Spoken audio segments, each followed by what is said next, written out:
to be with you today with Ona Christie, or we can call her Ona. I met her like by I have no idea how we met. To be honest, I don't, and sometimes I don't understand how the circumstances come to our lives, and we meet amazing people like you. So I would just introduce you to Ona is a writer, a clairvoyant artist. By the way, she has an oracle deck. If you are an oracle and tarot lover, she's a spiritual guide who believes everyone is here on the planet for a purpose. And when you align your life with that purpose, magic happens. I love that.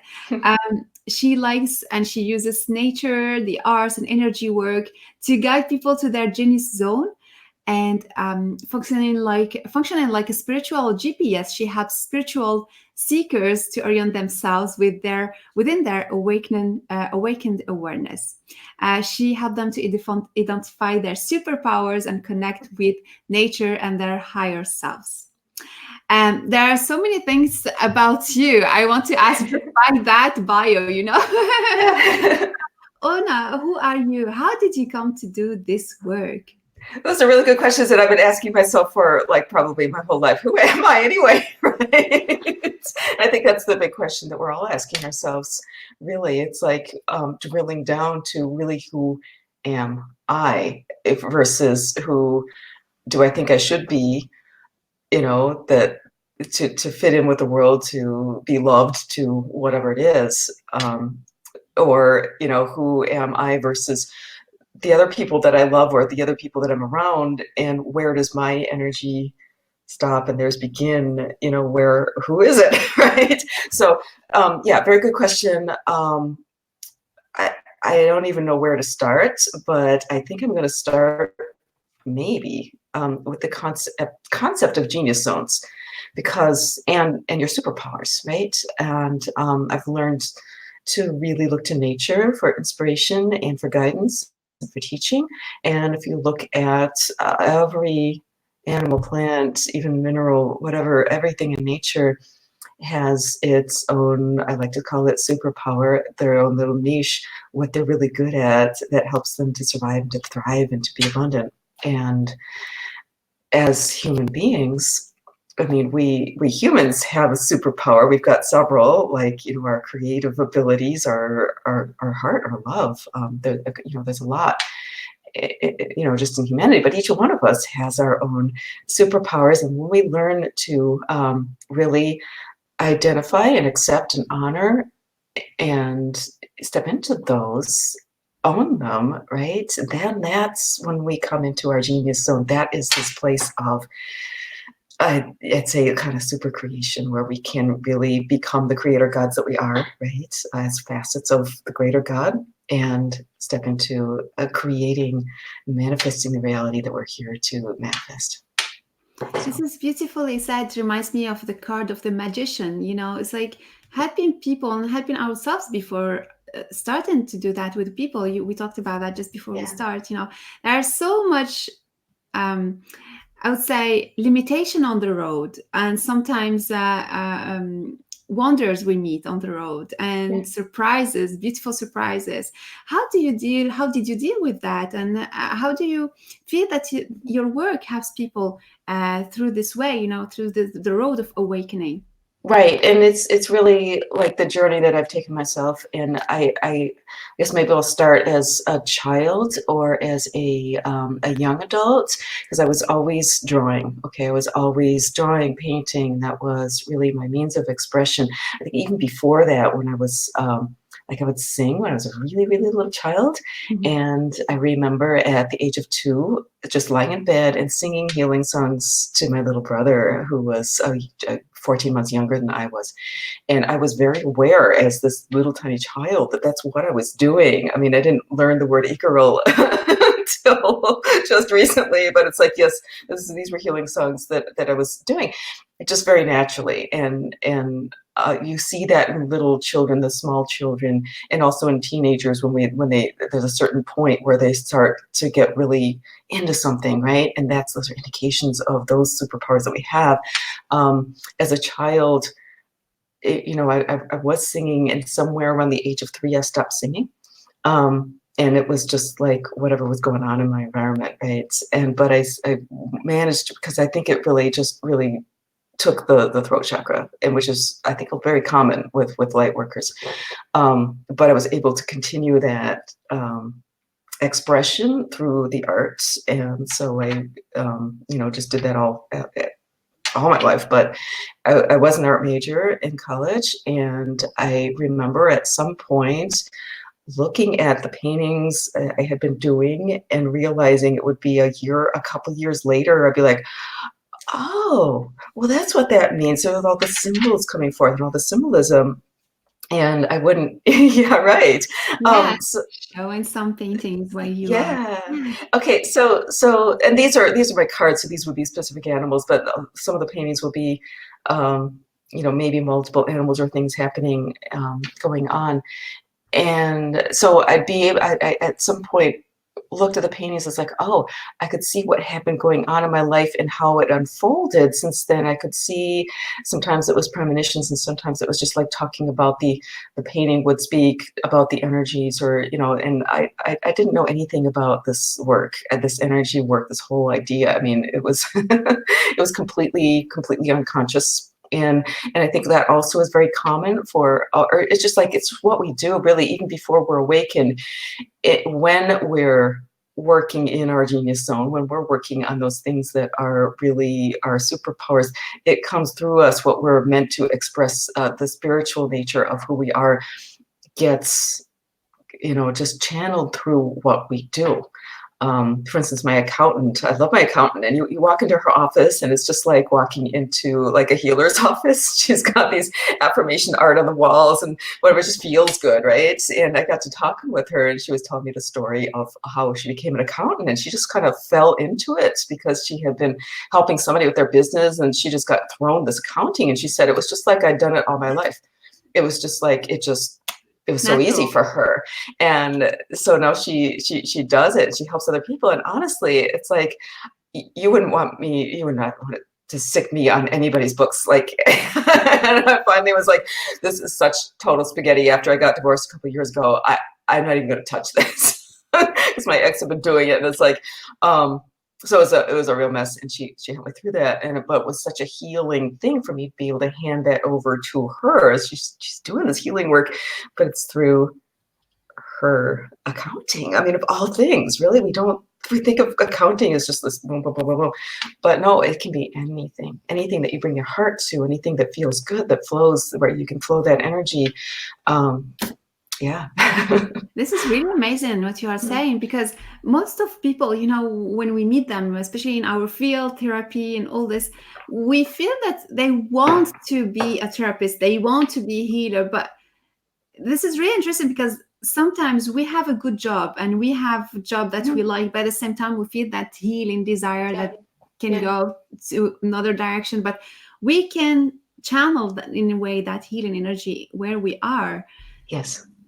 This Yes. is really lovely. And it's so needed. It is so needed. I have another friend I was just talking to last night, and who's starting a business that's home inspections. And he says, and he's very awakened, and he says, when I go and do a home inspection, the people follow me around and I talk with them, and I'm very non-judgmental. And he said, and it's like, they just talk to me, and it's like they feel better when I'm done with this home inspection. He said some of them are just like little, well, not, it's like just they follow him. And he's like, I'm able to just let them talk it out, and he's able to just presence them and be this healing presence for them.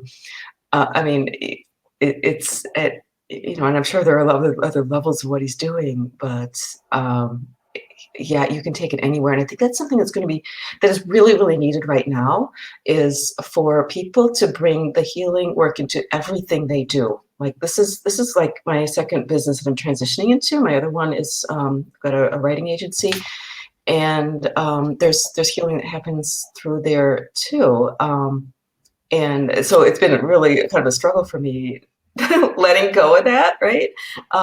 Because I'm working with people who are like companies, businesses that are doing wonderful work in the world. So, but I think sometimes it's like you got to really figure where is spirit really calling me, because I think sometimes some of the trouble that healers get into when they're trying to start their business and they're just not getting anywhere, and they're getting into debt and they're frustrated and they're not getting okay. So for some, maybe it's just a marketing thing. But I think a lot of times when they're meant to be following that direction of healing, the clients just tend to come. And then, but then others, it's like, I think the realization that you can bring that healing work wherever could help a lot of people, because I think there's room for all healers who are really called to be healers. And there's room for plenty of healers to be quote unquote healers, right? To put out the shingles, Reiki. There's plenty of room for that. There's also lots of room and lots of call and lots of need for people in corporate, people in other types of businesses, people in teachers, garbage collectors. I don't care. It doesn't matter what it is. There's room for people with that healing vibe to bring that healing vibe into wherever that is. So true. And in shamanic practitioner, as shamanic practitioner, and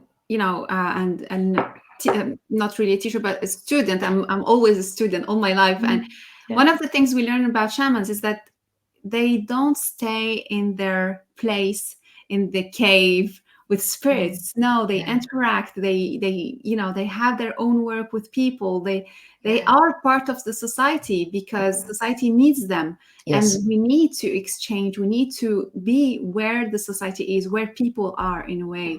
So this is really amazing because it cuts down, or it breaks down a stereotype of we need to be healer, or we need to be this, or like also another stereotypes are linking awakening with new age, which is like another stereotype too. So right. And maybe all these are challenges also on the way of awakening. I don't know how you see it from your side. We have always this type of mental or mind concepts that come and stay in the way between us and us, and right. Yes, what we need to be. Yes, and I think everybody's got their own way of speaking with spirits. I mean, you've got your own connection, and that's really important to keep in mind, is that spirit's not going to talk to you the same way spirit talks to me. And I get people a lot. It's like, because I am an artist and I will channel and sometimes, people come to me. It's like I had somebody come to me and say, hey, look, I've been working with these dragons. I'm not very clairvoyant. I would love to be able to see them. So I painted him some great his dragons. I tuned in and he loved that. And that's the one thing that I do. But sometimes, a lot of times I'll get people saying, oh, I really, really feel like I'm not connecting because I'm not seeing it, right?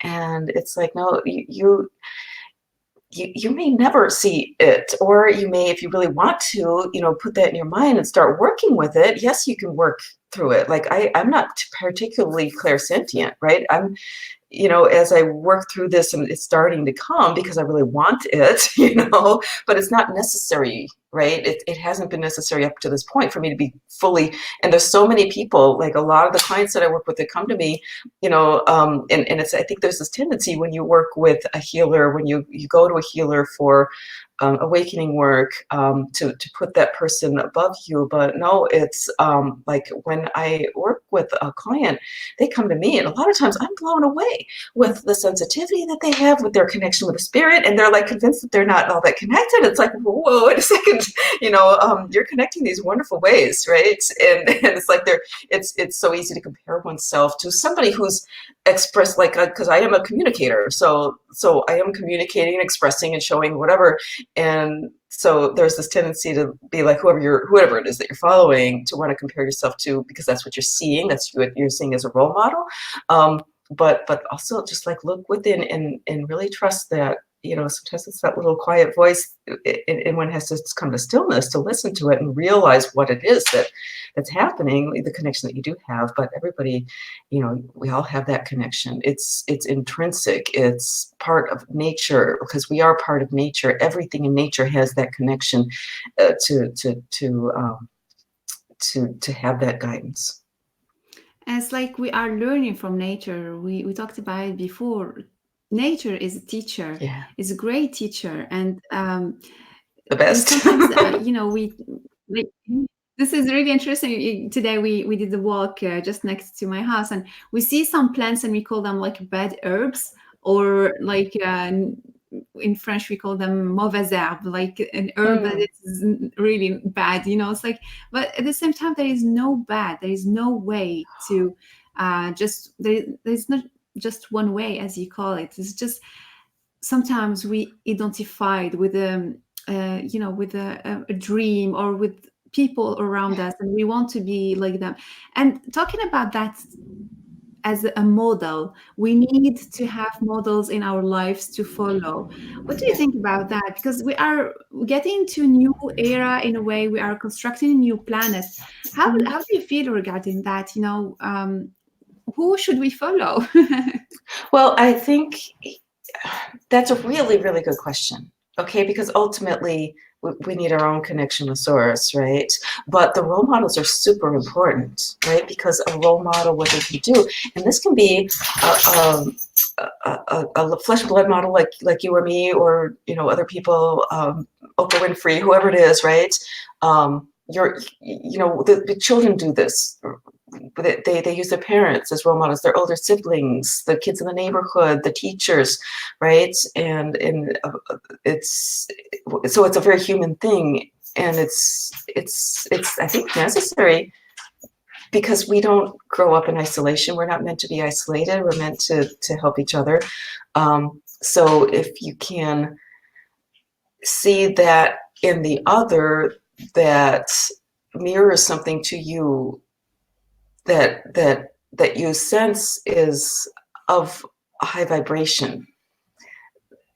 And I think that's really important, because we can model ourselves after anything, and sometimes we end up modeling ourselves after things that are not as a higher vibration, right? So this applies to people, and our pets, animals, but also to the spirit beings, the archetypes, whatever archetype we're using. Going back to small children, I think small children are a wonderful role model for us, really, because they have a level of connection that many of us have lost.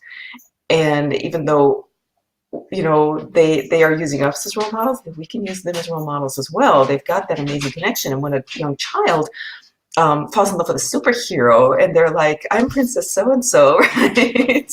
And they really become it. Like my daughter, when she was a very young child, somebody gave her this, I think it was a birthday present or something. She had this little felt pink crown with feathers on it, like the feathery trim. And she had this little wand, and she would run around. She's gonna kill me for this, but she would run around naked with just the crown and the wand, and she was like this little fairy queen princess, and she owned that thing. She owned it. She was this little queen, this little princess, whatever she was, queen, and she has retained that sort of sense of self. Like she certainly didn't get it from me, right? And not at that point in my life, but somehow she used that image of the crown and having that sense of self and that sense of importance. It was really important for her as in that state to gain that. She never lost it, and I think I'm really looking back to that crown, and then the way she was really assimilating that archetype of whatever it was, queen for her. So yeah, and I think you mentioned queen when we spoke last. So yeah, I was laughing. It's interesting. And that is a wonderful archetype for women, especially, or king for men to have. and I used to at one point, a healer I was working with, saw this crown and asked me, suggested that I really work with that crown. And after that, there were two other people that worked with me energetically that independently, without my saying anything, actually saw the crown. So when we work with these archetypes, it's real energy, right? I mean, people would not have been seeing that in my field if I hadn't actually called in and worked with it, it wasn't there. So yeah. I'm writing down because you are giving me so much interesting ideas. Choosing an archetype, we can do it consciously too. Sometimes we wait, like some people, when they come, and see you, they will ask for you, for you to tell them what you see, and they will want to see something. But we can choose consciously an archetype or a role model to bring into our life, into our energy, if we feel that something is missing too. And that is really an interesting idea. You brought me here. So right. Yeah. As creators, we have that option to do that. Like, we need to be cognizant of the archetypes that we're bringing in, because we do it unconsciously sometimes, right? Even like being conscious of everything that you bring into your field, the music that you're listening to, the TV shows you're watching, the art on your walls, those are all, a lot of them, they've got symbols. We're bringing that stuff into our field, right? And to be really aware, and I think we almost touched on this a little while back, of, is it going to bring your vibration up, or is it going to bring your vibration down? So we can choose archetypes to consciously, choose high vibration archetypes, or archetypes that maybe have superpowers that complement ours, or that we're trying to develop in ourselves. That's where the spirit animals can be extremely useful, because the animal archetypes really speak to our ability to survive and our ability to navigate the world, the physical world that we're in. They're sort of like, they help us to bridge that spirit, and because a lot of those people who are awakened, who are really empathic, who are very sensitive, a lot of us have this energy that's like, we're floating up here, we're in the dream world so much, even when we think we're awake, right? That's why we daydream, we lose our focus, get really ungrounded up there playing and it's beautiful up there, right? But I think more and more we're being called to bring it down to earth. Why grounding is so important, where one way that the spirit animals can help us is that they help us to reconnect with nature, bring us down to earth, and help us to develop those skills that that our animal selves need in order to stay grounded and to stay functioning, and hold that space, so that our spirit gifts can actually have an impact, or work, bring it down to earth.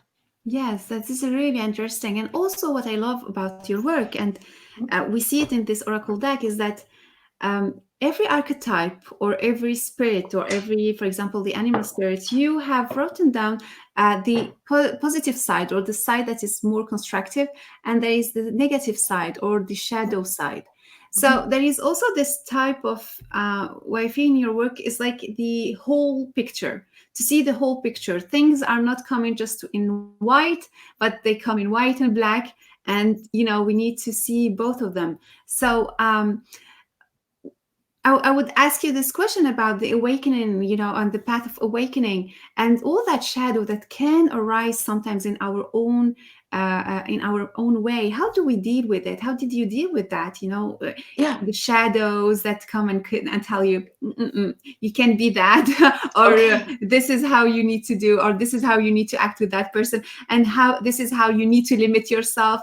And you talked about the chakra, the throat chakra, and all these things. So how can we deal with our shadows in the way of awakening? Well, that's a beautiful question, and I love that question, because I love shadows, right? It's and seriously, there's and here's where I'm going to look into art as a kind of means of just or almost like a teacher, right?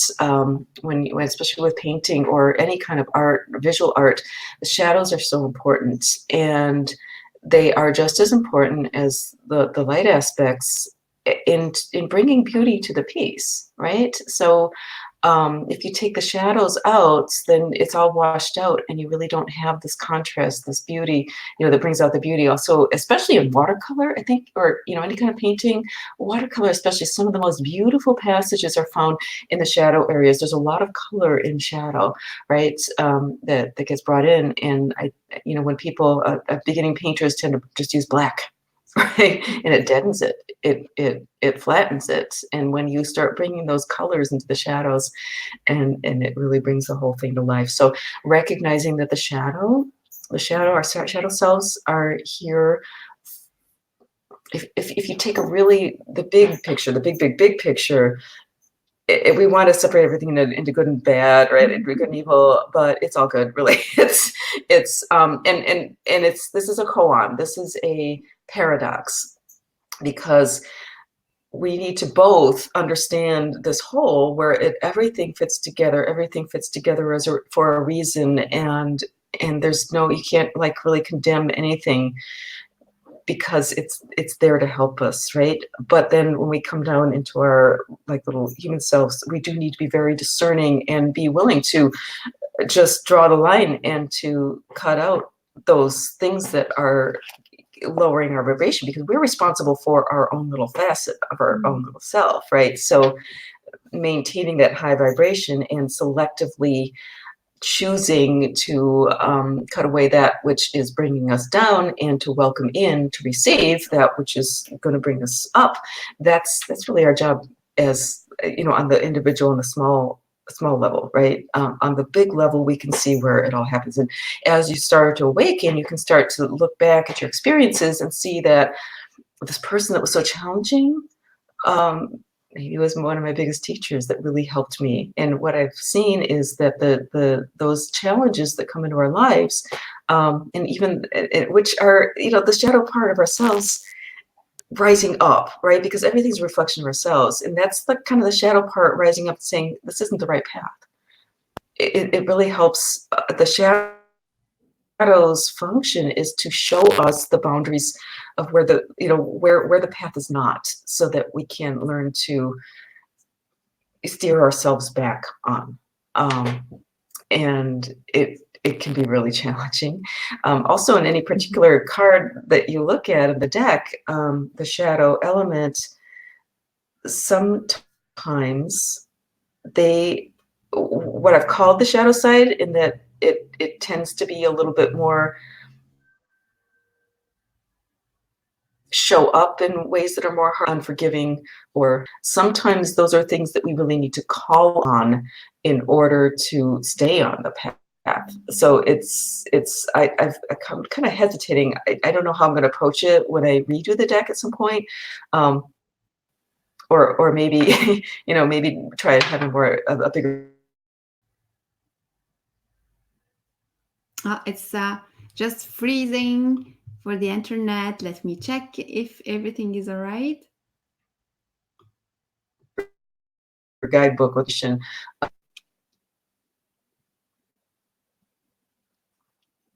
looks like we lost Sima. Hello. Did I lose you here? It was freezing. That was interesting. Okay. So we're talking about shadows. So perfect. And we are still in Mercury retrograde. So thank you. Thank you. Right. So there it is. When we come up against a shadow, it's like, okay, thank you. Bringing on the gratitude is the best way that I've found, is because gratitude helps us to open and receive to what is good, right? And acknowledge what's good, and we can acknowledge the gifts that the shadow brings. There is also some practices, we do in our daily life that can maybe help us to sometimes get back on track. Not, we explore our shadows, our light parts, but what helped you, and what maybe you can share with us, things that we can put in practice, and I'm looking for that. Some practices that can help us get that balance, get that grounding, through all these beautiful things that life offers us, these challenges, experiences, connections. Yes, that's another wonderful question, and you were talking about some of the practices that you've been doing before we got on here live. Um, yeah, there are so many. I work with the medicine wheel a lot, so maybe I'll mention just a few because the medicine wheel has the four directions, and we can fit all sorts of things into that four directions. You know, like the elements, the four elements, the seasons, all this stuff. So when we're talking about practices, that can be a nice thing to kind of look at because we can divide it into lots of different ways, you know, what to do this season. I like to kind of think in terms of sometimes the body, mind, heart, and spirit, and different practices that we can do for those. And those all have different, like, I equate them with the four directions. So for me, the physical is something that is really, really important to have practices around. For my spiritual practice, having that physical element is absolutely essential because I'm one of those that tends to be all the way up here. I really need to keep myself grounded.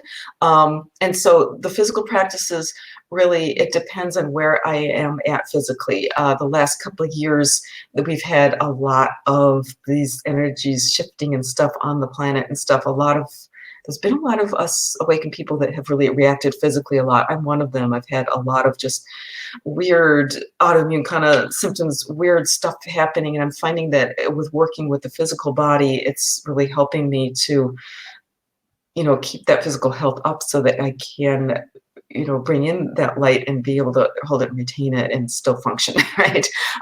So for me, diet has been huge. I just came off of a 28-day raw fruit and vegetable cleanse, which has helped me a lot. And I'm not saying this is for everybody. For some people, and I have to say this because I do work with the animal spirits, and a lot of people assume that I'm vegan.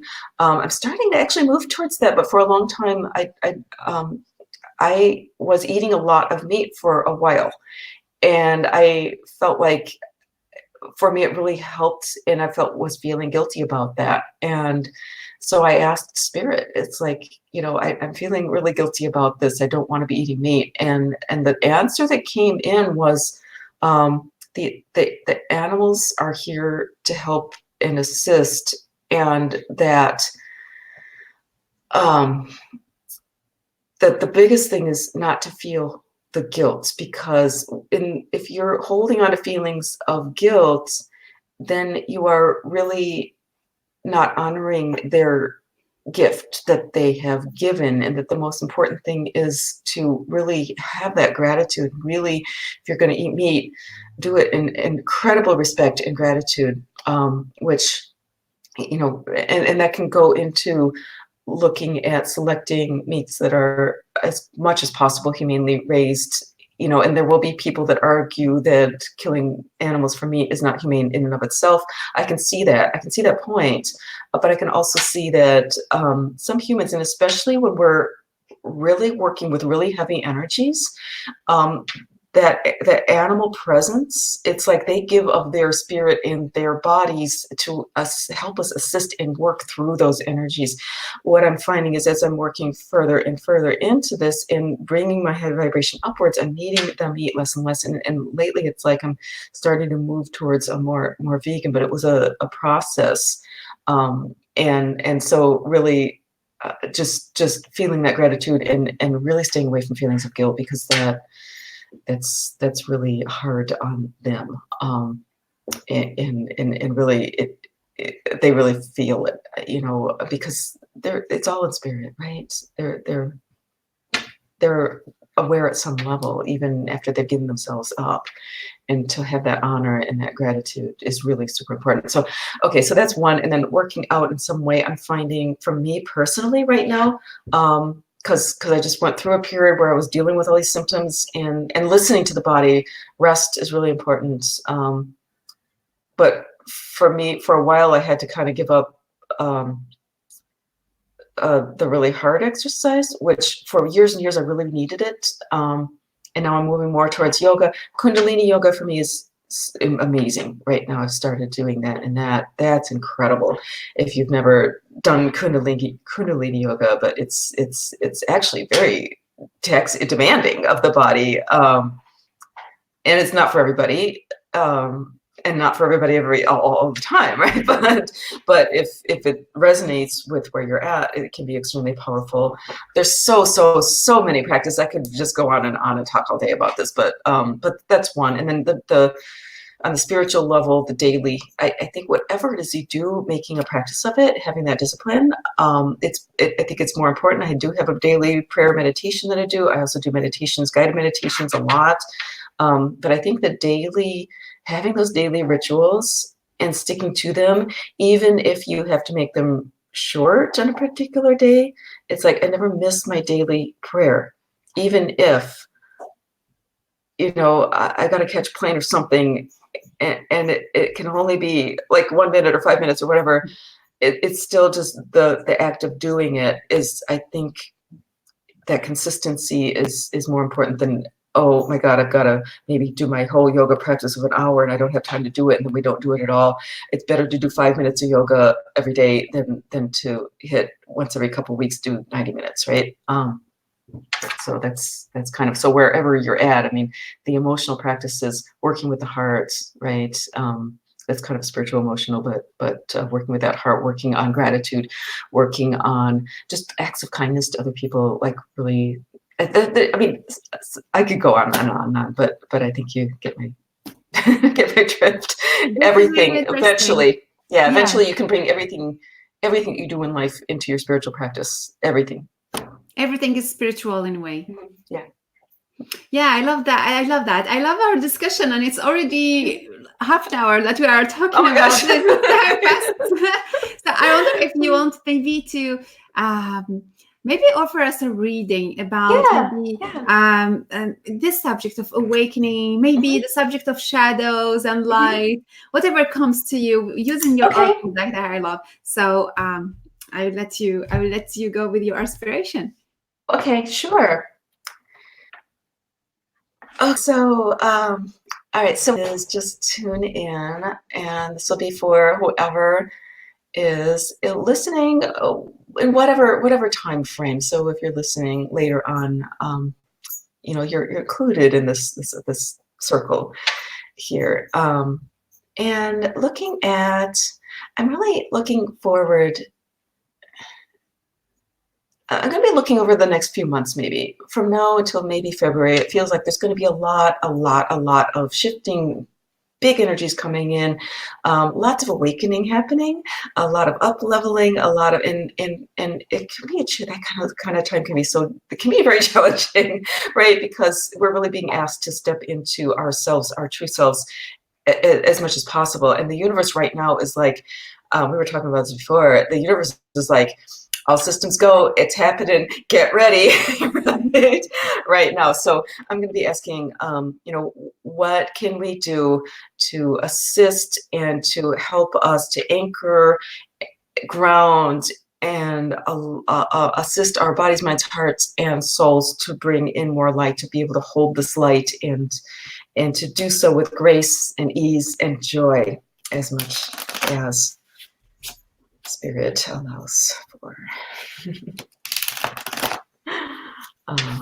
So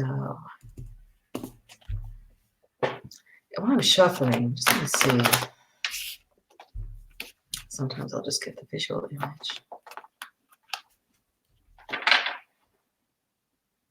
So I'm getting this visual image actually of, it's like an arrowhead, but it's pointing downwards. And I'm going to just kind of feel into the meaning. Looks just like that. Whoa, sorry, there we go. That way. But it looks like a flint kind of arrowhead. So there's a lot of us that have this kind of warrior hunter kind of energy to us, especially I think a lot of us who have been called to assist in this awakening process, because it takes a certain warrior kind of ethic, I think, to hold that discipline, but it also it can, there's a lot of fire energy, and can kind of be easy to burn out, easy to get so intense that it's hard to hold that energy, or can be a little demanding of other people or demanding of ourselves, very much this, "Oh, let's get it done."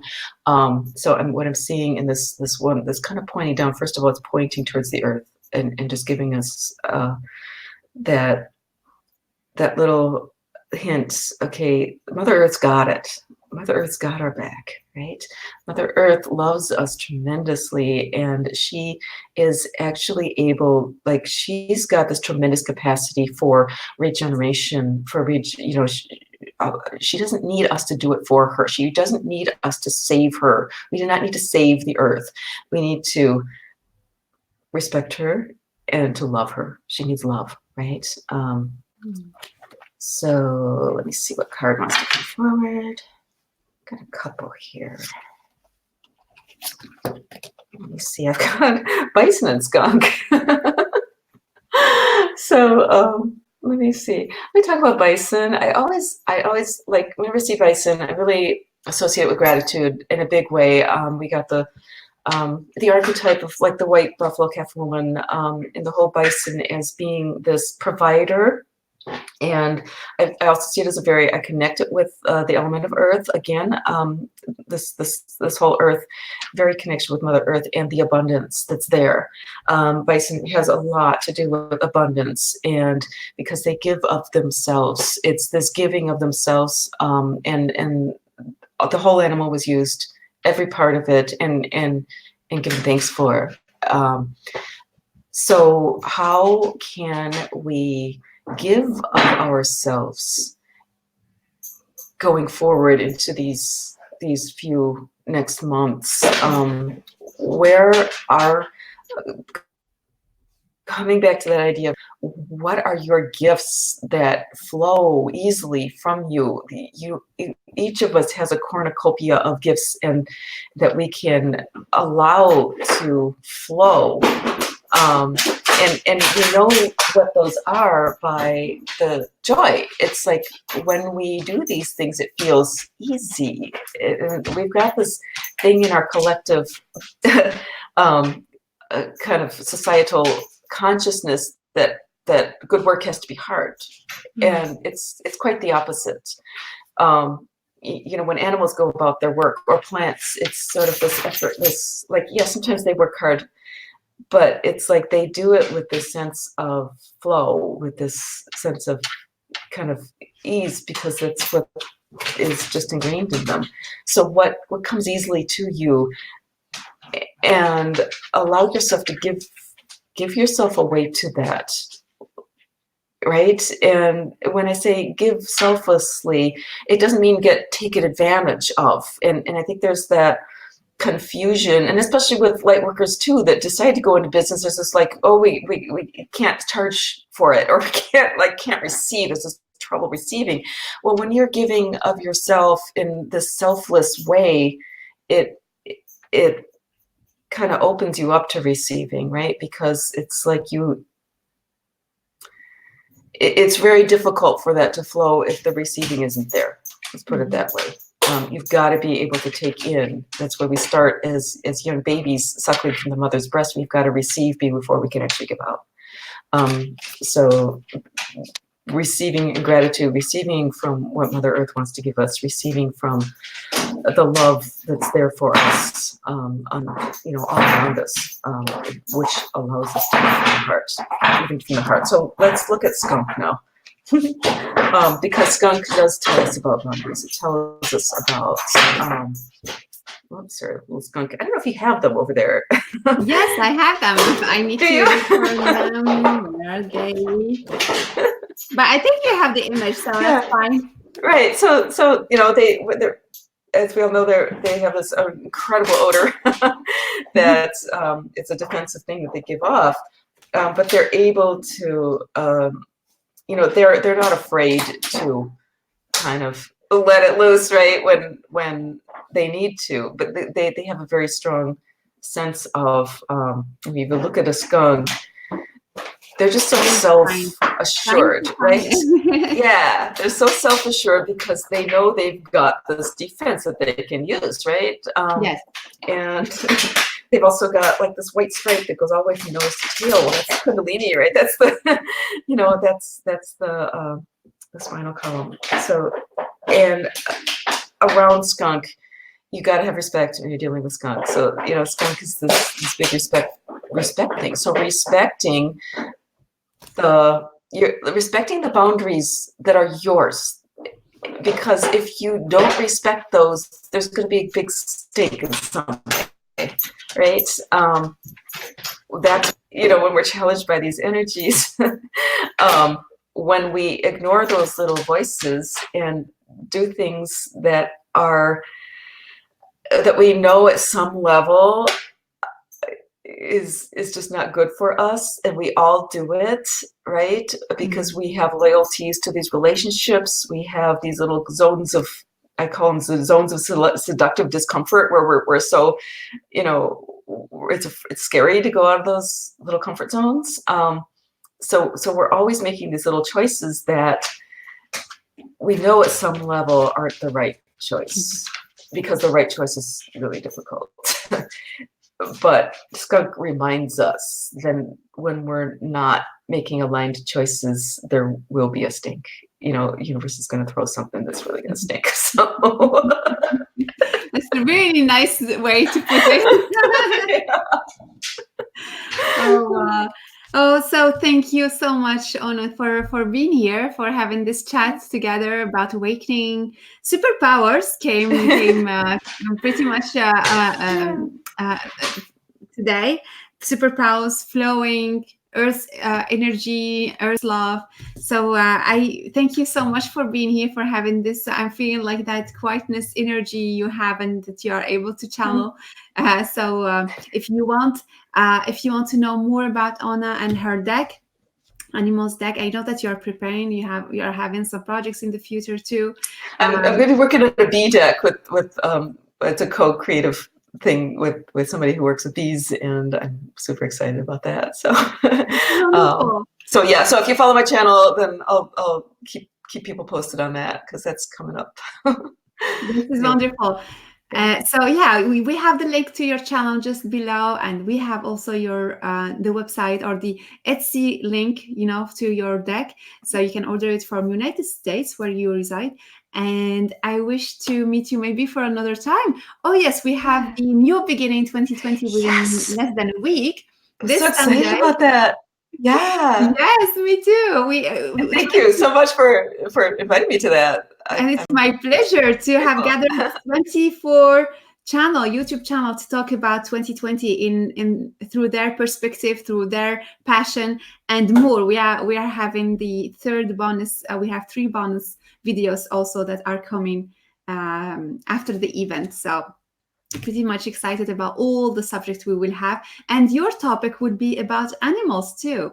Yeah, it's connecting with your spirit animal allies, and to really help you to step into your purpose. And I think that's, again, I'm really sensing that's just energetically with the collective. We're really being called to do that, to really step into our own truth, our own purpose, coming up into this whole 2020. It's an exciting time to be alive, that's for sure. Yes, we came in a way in a very, very particular time through this transition from, a cycle to another. It's a chance, and it is challenging, but it is also full of beautiful opportunities. So thank you very much, Ona, and we'll meet another time. Thank you, Asuma. Thank you. It's been a pleasure. You're welcome. Don't forget to like the video, to subscribe to Ona's channel, to my own channel also, to follow with the other interviews and discoveries. Have a wonderful day, have a wonderful week, and see you the 24th of November.